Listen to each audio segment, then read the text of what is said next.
So బేసిక్గా disinvestment అనేది ఇందాక other source of income generate చేసుకోవాలనేటువంటి కాన్సెప్ట్ ఏదైతే ఉందో ప్రీవియస్గా కూడా గవర్నమెంట్ ప్రయత్నం చేస్తూనే వచ్చింది, కానీ సక్సెస్ఫుల్ అవ్వలేకపోయింది. చివరికి ఎల్ఐసిని ఎక్కడికక్కడ ఇన్వాల్వ్ చేస్తూ ఎల్ఐసి ద్వారా ఇన్వెస్ట్ చేయించుకుంది. కాకపోతే ఇప్పుడున్న ప్రజెంట్ కండిషన్లో కోయలేషన్ గవర్నమెంట్ అంటే ఇక్కడ రాజకీయంగా ఎంత స్టేబుల్గా ఉన్నాం అనేది కూడా డిజిన్వెస్ట్మెంట్లో మేజర్ రోల్ ప్లే చేస్తుంది. రాజకీయంగా నేషనల్ లెవెల్లో పవర్లో ఉండటం ఒకటైతే, రెండోది రీసెంట్గా జరిగిన బై ఎలక్షన్స్ కూడా సేమ్ సెంటిమెంట్ని కంటిన్యూ చేస్తూ వచ్చాయి.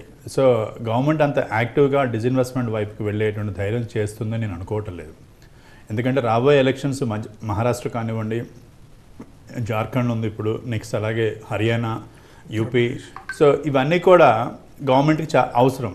కాకపోతే గత 2 సంవత్సరాలు కూడా ప్రభుత్వం ఏదైతే స్ట్రాంగ్గా తీసుకొని వాళ్ళకి స్ట్రాంగ్ మెజారిటీ ఉంది కంప్లీట్గా హౌస్లో, ఆ తీసుకునే నిర్ణయాలకి ఇప్పుడు తీసుకోబోయే నిర్ణయాలు కొంచెం డిఫరెంట్గా ఉంటాయని మాత్రం చెప్పవచ్చు.